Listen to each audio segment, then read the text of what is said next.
Vengan, vengan todos, vengan, levantémonos, edifiquemos juntos, edifiquemos juntos, edifiquemos juntos. Y nos sentamos. Vengan, vengan todos, vengan, levantémonos, edifiquemos juntos, edifiquemos juntos, edifiquemos juntos, edifiquemos juntos. Nos sentamos. Y vengan todos, vengan, levantémonos, vengan, levantémonos, edifiquemos juntos, edifiquemos juntos, edifiquemos juntos. Nos disponemos en esta mañana a proclamar la palabra, teniendo como base el versículo bíblico que tuvimos como lema en nuestra escuela bíblica. A Dios gracias que nos da la victoria por medio de nuestro Señor Jesucristo. Vamos ahora. Miren, hermanos, todos ustedes seguramente han oído hablar de la situación que ha vivido el país de El Salvador a través de las décadas y que está viviendo en la actualidad. El Salvador era un país conocido por la gran peligrosidad y las pandillas habían realmente secuestrado a la sociedad civil. Y no solo a la civil, sino también a la militar. Los policías le tenían miedo y no podían contra las pandillas. El objetivo era proporcionar dolor, violencia, muerte. Y lo más triste es que estas pandillas exportaban toda su influencia, no solo a Centroamérica, sino incluso a los Estados Unidos. Aquí hay células y hay parte de esas pandillas. Y era muy triste ver la ausencia de respeto a la vida humana, porque esos pandilleros muchas veces mataban por matar, sin ningún motivo, sin ningún móvil. No era por robar, no era por venganza, solo el objetivo era crear el terror y hacer que les temieran. De hecho, asesinaban niños, asesinaban mujeres, asesinaban personas normales y corrientes, como por ejemplo el taxista, o le daban candela a un ómnibus con todos sus pasajeros y su chofer dentro. Extorsionaban a los comerciantes, eran dueños de barrios enteros donde ni la policía podía entrar. Tenían el control de territorios y colectaban dinero como parte de la vida, sobornando a los más débiles. El control de drogas pasaba por sus manos, el control del crimen organizado internacional. En fin, tenían un gran poder y el país vivía en una total anarquía, cubiertos por el miedo basado en el terror. Lo peor era el daño que se le proporcionaba a la juventud, pues desde muy pequeños trataban de involucrarlos en las filas de las pandillas, tratando de expandir sus tentáculos y desde muy jóvenes adiestrarlos para la tarea que tenían que desarrollar. Ustedes han visto a las maras, a los pandilleros. Es triste ver rostros lindos creados por Dios, llenos de tatuajes, incluso en la cabeza, en los ojos, en todas partes. Así que este es el producto de toda una generación que fue alcanzada por este tipo de flagelo social. Eso sucedió por décadas. Y por décadas el mundo, que es muy hipócrita, con muchas organizaciones que tienen muchos nombres y muchas nomenclaturas, trataron de resolver algo y no resolvieron nada, ni hicieron cambiar la realidad de aquel país. De pronto los salvadoreños un día eligen a un nuevo presidente. Nayib Bukele fue puesto en la presidencia del Salvador y El Salvador fue puesto en la palestra pública del mundo porque algo estaba sucediendo allí y algo comenzaba a cambiar. La idea de este presidente o su proyecto social cuando él se postula era traer la paz a su pueblo y que la gente pudiera vivir sin temor. Y este presidente, de alguna forma, muy rápidamente, logró lo que le había prometido a su pueblo. Y no se pueden imaginar ustedes cuántas personas le critican y son sus detractores a nivel internacional. Pero lo que nos dice mucho es que su pueblo lo ha elegido para un segundo mandato y eso habla realmente de que el pueblo solamente en 3 años pudo ver la luz en medio de las tinieblas y del miedo que ellos vivían. Y en su reciente toma de posesión de su segundo mandato, se dieron cita en El Salvador personas de todo el mundo, desde el rey de España hasta congresistas norteamericanos que fueron allí para conmemorar la ocasión. Y no podían faltar los periodistas y las entrevistas. Entre ellos hubo una entrevista a la cual me voy a referir, realizada por un periodista norteamericano, Carson. Yo la conseguí en inglés, no sé si está traducida al español, pero quiero hacer énfasis en un fragmento, por lo menos si usted oye los 15 primeros minutos, ya está teniendo idea de lo que estamos hablando. El diálogo fue muy interesante. El periodista le pregunta al presidente cuál fue la fórmula que él usó para en 3 años tener esos resultados. Y él explica que él había prometido priorizar la paz, ¿verdad? Y la concordia dentro de su pueblo. Y que para poder avanzar como sociedad, lo primero que ellos tenían que lograr era la paz. Y que ellos como líderes crearon, y miren esto, una fórmula oficial, pero la que dio resultado fue la fórmula real. Y cuando le preguntan, ¿cuál es la fórmula oficial? Él dice, bueno, la fórmula oficial no es otra que equipar a la policía, darle drones, darle vehículos, es decir, armamento. La policía estaba más mal equipada que las mismas pandillas. Y le dice el periodista, ¿pero cuál es la fórmula real? Y él le dice, la fórmula real fue un milagro. Si ustedes ven la entrevista, el periodista se ataca de la risa. ¡Un milagro! Porque está entrevistando a un presidente de una nación. Y el presidente de la nación le está hablando de que existen milagros y que su país es un milagro. Entonces, él explica que cuando ellos comienzan el plan oficial, que era preparar a todos los militares armados y demás, las pandillas contraatacaron ferozmente y para ellos matar era su modus operandi de todos los días. Y dice que en un solo día o en 3 días mataron como a 86 personas.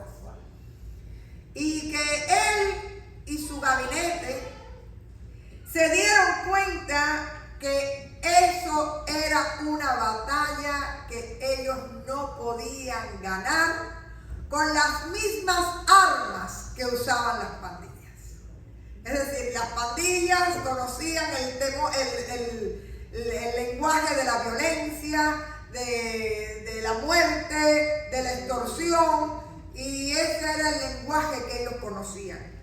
Y él se da cuenta que aquella no era una batalla que ellos podían ganar en su propia sabiduría ni en su propia fortaleza.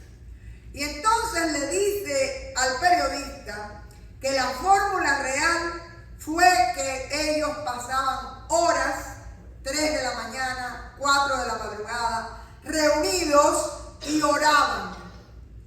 Y porque se habían dado cuenta que era una misión imposible. Y el periodista interrumpe. Y ustedes oraban en el meeting. Estamos hablando que son todos los congresistas, la gente importante del país. Y él les dice, sí, varias veces. Bukele habla un inglés perfecto, ¿ok? Era un diálogo de tú a tú. Y él le dice, no, una vez no. Orábamos cada vez que se veían frenados, cada vez que se veían impotentes, oraban. Y él le responde, ¿y por qué oraban? Y él dice, el presidente dice, orábamos por sabiduría, orábamos porque necesitábamos la dirección de Dios, orábamos para que Dios nos usara para poder terminar esa guerra. Y el periodista le dice, y los miembros de su gabinete estaban confortables, que usted parara la reunión para orar. Y él dice que sí, porque todos eran creyentes y se dieron cuenta que esa guerra no la podían ganar en su propia fuerza, porque realmente estaban luchando contra huestes satánicas. Y el periodista le pide a él que explique.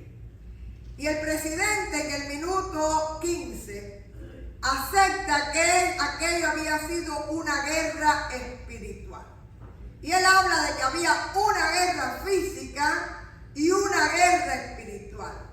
Y dice textualmente, pero cuando se ganó la batalla espiritual, entonces se ganó la guerra física. Y el presidente aclara que esa era la primera parte del plan. Pedir sabiduría a Dios y darle la autoridad sobre los que estaban dispuestos a librar la batalla. Y el periodista, asombrado, dice, nunca he escuchado a ningún líder político hablar así. Aquí no hay ninguno, me dijeron por allá. Y si fuera aquí, cuando yo terminé, yo dije, Señor, si algún día en mi patria hubiera un presidente que con su gabinete invoque la presencia de Dios. Y en este país también hace falta que se invoque la presencia de Dios. No solo el presidente, sino el Senado, el Congreso, todas las personas que Dios ha puesto en eminencia, que sepan cuando hay guerra física en nuestras fuerzas y cuando hay batallas espirituales que hay que lograr. Y este ejemplo del Salvador es un muy buen ejemplo de cómo en la vida práctica se aplica lo que hemos estado estudiando en la escuela bíblica de vacaciones. Pablo aclara en este pasaje de Efesios 6 que estuvimos estudiando que hay batallas en la vida que hay que librar, y él habla de que hay un día malo. Yo pienso que El Salvador tuvo su día malo por décadas, ¿verdad? Pero cada uno de nosotros tiene sus propias luchas, sus propias batallas, sus propios días malos. Porque por ser cristiano, usted no está libre de los momentos difíciles de la vida. De hecho, hablábamos de que Jesús en el desierto, siendo el Hijo de Dios, fue tentado por Satanás. Pero el Señor tenía conocimiento de la palabra y a cada tentación respondió con la palabra. Jesús le dice a Pedro que Satanás lo ha pedido para zarandearlo, pero el Señor ha estado rogando por él para que su fe no falte. Y yo le pregunto si usted tiene la experiencia alguna vez de que ha sido zarandeado por las circunstancias de la vida. Y a veces muy fuerte y como que el tornado dura más de lo deseado. El tornado se convierte en huracán, vaya. Pero ahí está el Señor rogando para que tu fe no falte y para que tú te puedas mantener firme en Él.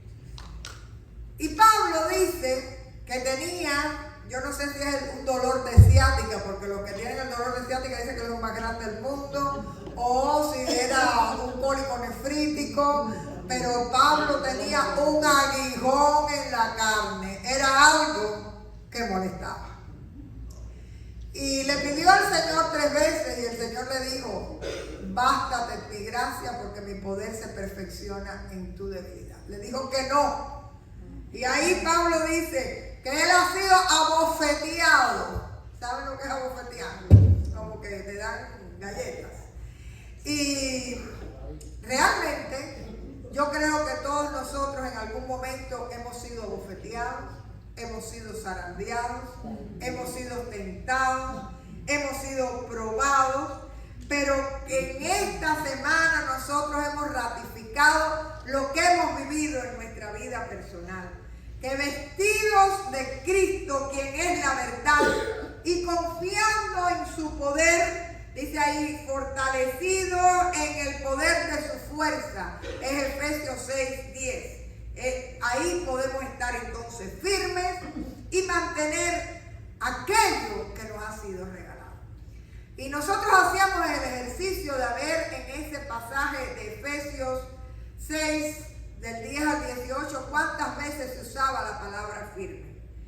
Y realmente ahí la idea central es como cuando a un ejército le dan una fortaleza o un territorio que tiene que defender y no dar marcha atrás, y tú tienes que mantenerte firme. Y usted y yo hemos recibido una herencia preciosa del Señor que ya venció a Satanás y por eso somos victoriosos en Cristo Jesús. Amén. Usted no tiene que estar guerreando con Satanás, el Señor es el que guerrea por usted y usted lo que hace es sencillamente mantenerse agarrado, sostenido de la mano del Señor. Pero definitivamente seguimos viviendo en un mundo donde están esas huestes de maldad y donde está todo aquello que no viene de Dios. Por ejemplo, seguimos viviendo la violencia en todas las instancias. Las familias, usted está viendo que incluso violencia con sus niños, violencias entre la pareja, hay violencia en las estructuras del trabajo. La gente que trabaja en lugares violentos no tiene vida. Y cada semana cuando llega el viernes llegan realmente agotados, extenuados. Por eso es tan importante que haya paz en tu trabajo, igual que en tu hogar. Y usted nada más que tiene que transitar por Miami para ver si hay violencia o no. Cuando se te meten delante, se llevan el stop, ya está la roja y siguen haciendo las izquierdas. Entonces como que la gente vive con eso. Y ayer como país también tuvimos que vivir un evento de violencia en el rally de Pensilvania, donde tristemente hay una persona muerta y heridos, ¿no? Pero realmente nunca pensamos que este país pueda llegar tan lejos. Y realmente estamos viviendo en un ambiente de violencia, de discrepancia, de discordia, que no ayuda a la nación ni ayuda a las nuevas generaciones que tienen que aprender cómo ejercer la política y cómo respetar el derecho ajeno. Estamos viviendo en tiempos donde el odio, la envidia, el celo, la contienda, es parte de la vida diaria. Hay gente que tiene un trabajo extraordinario. Si el vecino puso una cerquita en el portal, ahí atrás viene el otro, porque si aquel cambió el carro, atrás viene el otro y tiene que ir subiendo la parada. Y no es otra cosa que realmente vivir con envidia, es vivir con raíces de amargura en tu corazón. Es no tener gratitud por lo que Dios te da.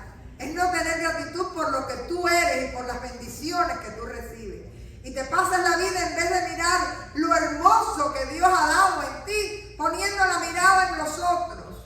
Y eso trae realmente insatisfacción, tristeza. Nunca deje que ni la envidia, ni el celo, ni la contienda haga lugar en su corazón. Estamos viviendo en una época donde uno de los demonios más fuertes que nos rodea es la mentira. Y yo le llamo mentira también a las medias verdades.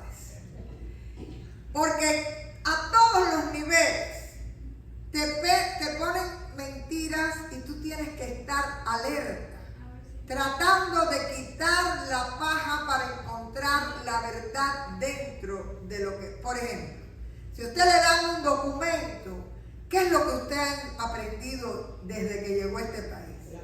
Lee la letra chiquita.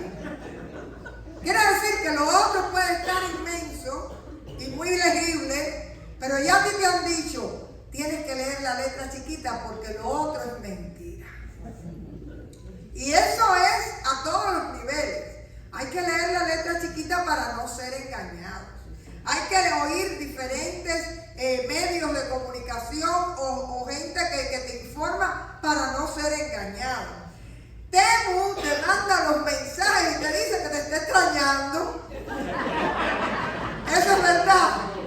Que me va a extrañar si ni me conoce. Y los hijos engañan a los padres y los matrimonios se engañan entre sí. Y realmente le hemos dado a este mundo el lugar, le hemos dado entrada a la mentira en nuestro día a día. Además están las adicciones. Están las adicciones que ya pueden ser a la droga, ya puede ser al juego. Ustedes no se imaginan lo que sufren las familias que tienen personas con drogas o con juego, porque lo venden hasta los cubiertos. No se puede tener nada cerca de ellos porque llega un momento que enloquecen y todo lo desaparecen y todo lo venden. Pero está, antiguamente para ver pornografía usted tenía que comprar la revistica, yo no sé cómo era la situación, pero ahora con darle un clic a la computadora. Y hay personas que están enganchadas con la pornografía. Una cosa que entristece tanto tu vida y que te quita tanto. Y es muy penoso ver cómo hay hogares que se destruyen porque han dejado entrar la pornografía. Y lo único que usted tiene que tener es el dominio propio y la fuerza de voluntad para no tocar esa tecla y para no sintonizar ese canal. Y tenemos, por último, la adicción que estamos creando en nuestros niños y en nuestros jóvenes que no pueden separar su mirada de la pantalla. Ya sea la pantalla para el del celular, ya sea la tablet, pero la idea de los juegos y de esa dependencia que está. Déjenme decirles, una vez escuché una entrevista y la gente que crea esos juegos, sus hijos no juegan con ellos. ¿Usted lo sabía? Ellos no les permiten jugar esos juegos porque conocen el daño que le hace al cerebro y el nivel de adicción que crea. Y por ejemplo, hay jóvenes que sin TikTok ya no pueden vivir. Y son cosas que nos van haciendo adictos sin darnos cuenta. Tenemos, hermanos, el hecho del robo, que a veces es de corbata blanca, vaya, de camisa con cuello y corbata, un robo más refinado, pero tenemos la delincuencia. En estos días había una noticia de alguien que se dedicó a robar todo lo que había en los carros de su condominio. Vaya, esos son ladrones y los que van detrás del camión de Amazon y cada vez que dejan un paquete vienen atrás y se lo roban. Es decir, estamos dándonos cuenta que hay un deterioro en muchos sentidos dentro de nuestra sociedad. Y abunda todo lo que viene en Gálatas 5, 19 al 21, donde después van a venir los frutos del Espíritu, pero que primero te dice: de esto no participes, esto no es de Dios. Así que dice que las obras de la carne son inmoralidad sexual, impureza y libertinaje, idolatría, hechicería, celos, arrebatos de ira, rivalidades, desacuerdos, sectarismos, envidia, borrachera, orgías y otras cosas parecidas. ¿Qué te está diciendo? Léase ese pasaje y subraya. Y dése cuenta cuál de esos que a veces la gente llama demonios, usted está dejando entrar en su vida. Y realmente es algo que tú tienes control en el poder de Dios para evitar. Sin embargo, muchas veces en medio de nuestras batallas nos sentimos desfallecer, ya sea por problemas personales, por problemas de relaciones, problemas de salud, de trabajo, de economía, y a veces nos queremos dar por vencidos. Pero el pasaje que hemos estado estudiando en estos días de Efesios 6 nos dice: mantente firme, párate como un hijo de Dios que tú eres en aquello que te ha sido dado. ¿Y qué es lo que me ha sido dado? Primeramente, la salvación, que me hace una nueva criatura en Cristo y que me da el privilegio de poder participar de la vida eterna. ¿Qué me ha sido dado por el Señor? La paz como fruto del Espíritu Santo, pero no solo eso, sino una paz de la cual habla la Biblia, dice que sobrepasa todo entendimiento, que tú no puedes entender, que tú no eres así y de pronto estás con una calma que tú dices: este no soy yo. Y es esa paz que el Señor está dando, pero que es una paz incluso que se puede vivir en medio de las tormentas más grandes de la vida. Y quiero decirles que esa paz Dios te la dio, y si tú te la dejas quitar es problema tuyo, porque ya el Señor te la dio y tú la has recibido en su nombre. Amén.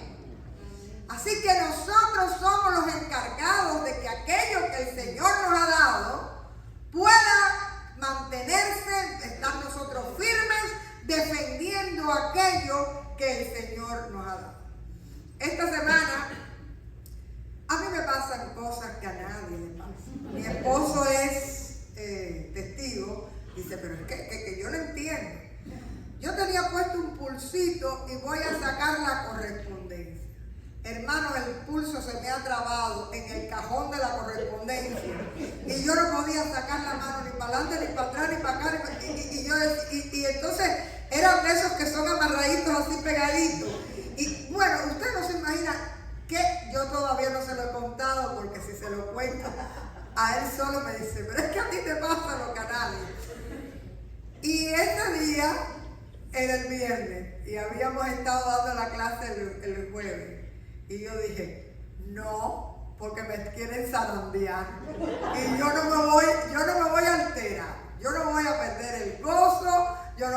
Y yo era alabada.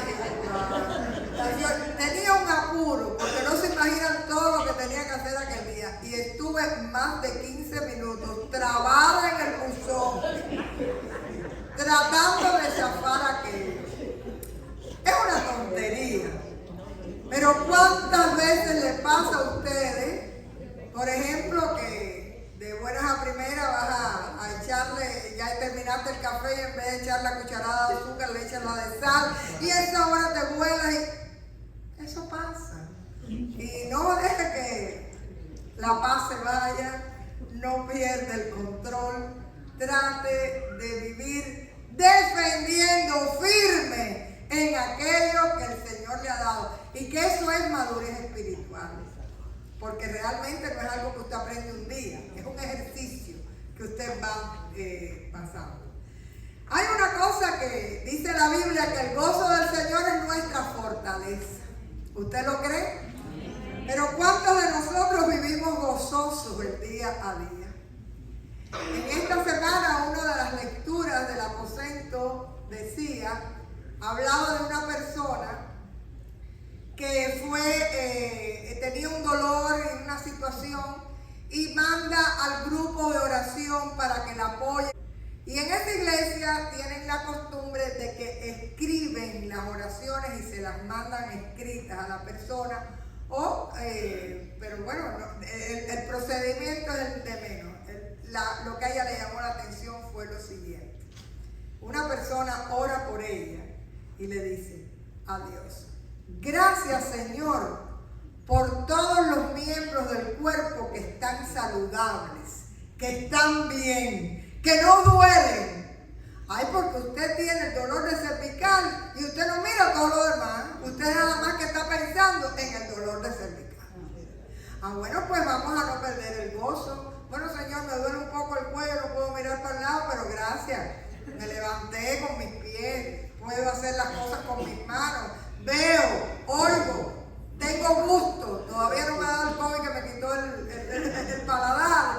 Es decir, aprender a vivir en el gozo del Señor. Y para mí un texto que es muy básico es el texto de Pablo en Filipenses 4, que después termina con el colofón que nosotros conocemos de todo lo puedo en Cristo que me fortalece.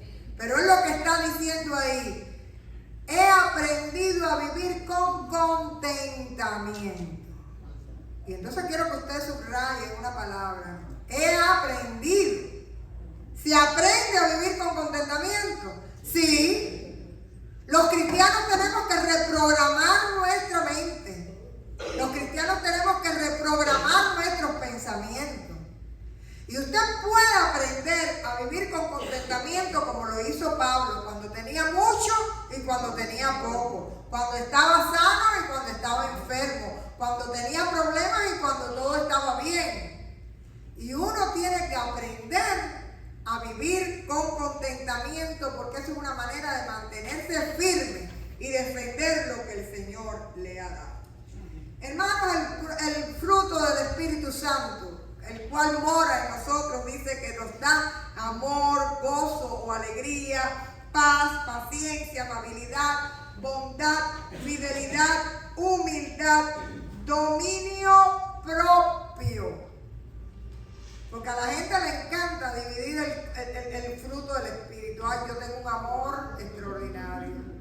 Y yo soy una gente, pero si no tiene dominio propio, eso viene en un paquete. Y hay que desarrollar todo ese paquete. Y saber que no eres tú, sino que es Dios en ti. Incluyendo que Él es el que te da el don de la fe, que dice el pasaje de Efesios, que es el escudo grande, ¿verdad?, que nos protege en medio de las batallas de la vida, y que sin fe es imposible agradar a Dios. Así que, hermanos, de manera general, aprenda a vivir firmes en la verdad que es Cristo Jesús. Aprenda a cuidar con una coraza espiritual su corazón, para que no se contamine de las cosas de este mundo. Porque sobre toda cosa guardada, guarda tu corazón, porque de él mana la vida. Así que usted tiene que ser un mayordomo muy celoso de su corazón. Usted también está invitado a ser un agente de paz. Dice que se ponga esas sandalias que son todo terreno, no importa lo que esté viniendo, no importa lo difícil del camino, sea usted una persona de paz. Y dice la palabra que hay un casco que cuida tu mente. Y donde mejor usted tiene que trabajar, primero tiene que trabajar en su mente. porque ahí es donde se libran las mayores batallas. Y ahí es donde usted tiene que aprender a cambiar el switch. Y si usted es una persona que más bien se inclina a la melancolía, a la derrota, pues reprograme su mente con contentamiento, con gozo del Señor. Si usted es una persona arrogante, orgullosa, reprograme su mente y aprenda a tener humildad o llene su pensamiento de humildad. Si usted es una gente rencorosa, reprograme su mente y aprenda a ser alguien perdonador. Si usted es una gente que le toma la ira, cultive la templanza, el dominio propio. No se ponga el sol sobre vuestro enojo, dice el Señor, ni deis lugar al diablo, porque entonces te zarandea. Eso es Efesios 4:26.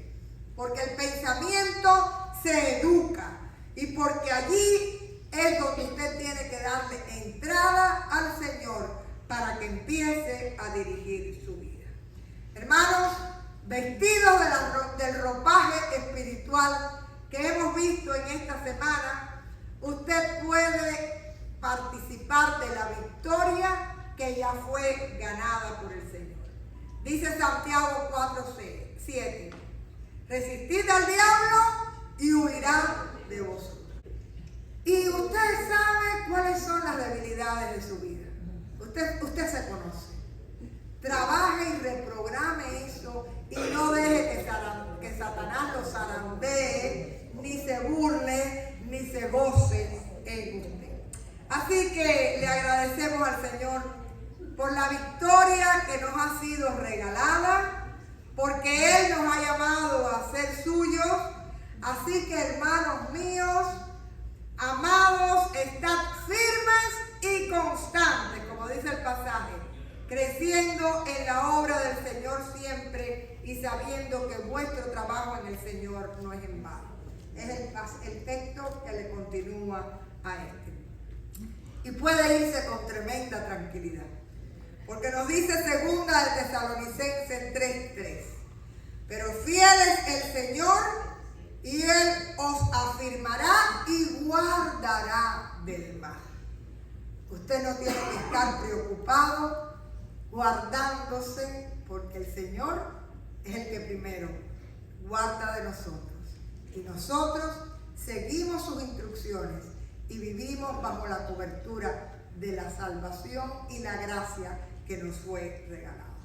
Así que podemos declarar que en Cristo somos más que vencedores por medio de aquel que nos amó. Aleluya. Gloria